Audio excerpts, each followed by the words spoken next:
अरे हाला कम बोलचाली ज्यादा।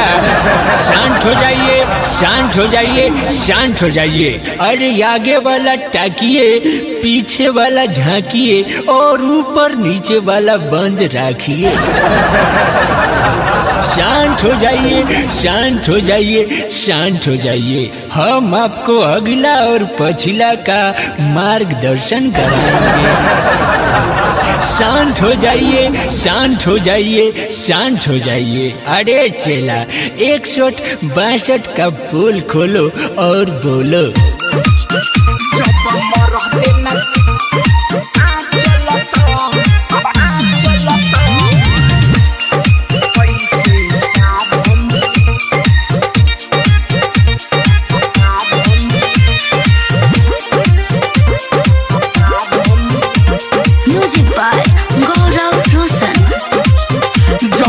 रहते न कमन चलत मेहरारू कैसे साध मिली।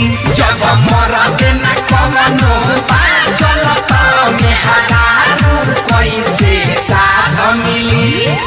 साध मिली न कब साध मिली, साध मिली न कब साध मिली। अरे तो सहरा के जदि न सबत तोहरो उड़न बाज मिली। जब मरते न कवनो चलत मेहरारू कैसे साध मिली।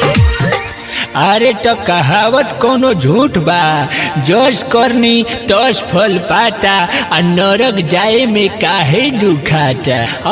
जैसी करनी वैसी भरनी। अरे चेला कुछ ज्ञान की बात करो, ज्ञान की। जाए जाए जाए माल मारी, बोलो जाए जाए माल मारी। सतहारी मुहावा लगा के बन गया अब ब्रह्मचारी। बोलो जाए जाए माल मारी। अरे तो साफा सोधु आइए जाएगा का, सारा लभांडू सबका का होगा। अरे बाबा अपना हाथ जगन्नाथ है नो, सुनी बताओ तानी। अरे तो बताओ न रे बच्चा। दिन भर जपी खाना महरे हरे, रात भर घूमी हो जाके घरे घरे। बच्चों थोड़ा ध्यान दो। दिन भर जपी खाना महरे हरे, रात भर घूमी हो जाके घरे घरे। अरे बेहुदा लॉकडाउन न है।